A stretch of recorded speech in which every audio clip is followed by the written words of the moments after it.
Donald Mix DJ.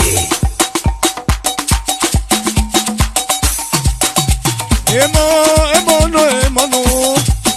Wasi no la modena no se pare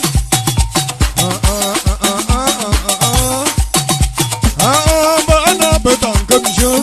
Mama jongo wole le ya mama mi nyango So for the young come what your malo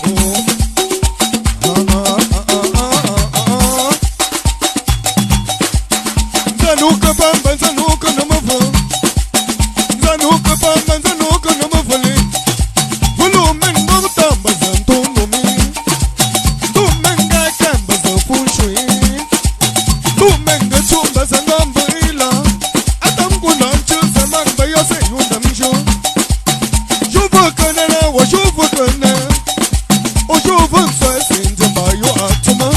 Naika posa papa msila mami kongosa Ishuntaga koni banum charling koni banum char Oyo maluka sasi mamaluka yuki Koni banum charling koni banum char Oyo maluka yumer mamaluka yuki Koni banum charling koni banum char Oyo men kabani mamaluka yuki Koni banum charling koni banum char Yemen kuba yemen kube Yemen kuba shemen kuba lemen Namata kwanga makambu nta shunza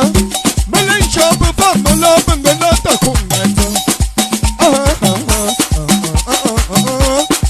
Namya funga mena bungu ina baya Mekuba jaman zangkan shenam taban bunga Yanga bunga mta manya nuta nunga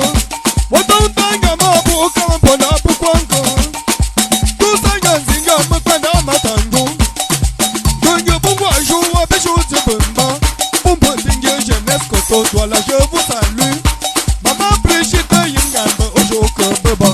Mama la baba nyanya mangante boba tanga pena Ngoda wenda maka kupa me apamanda zamana Jamba tama batanga toka mama ba obesi Bito kukin kwi kutu maka binene jobita what's up and ngoti Azi yama numbu shuwa baba kamsa Bilo fanga mapunu jimbaga no mfangozina Bilo fanga mapunu jimbaga no nangozimbadi Wale jana emono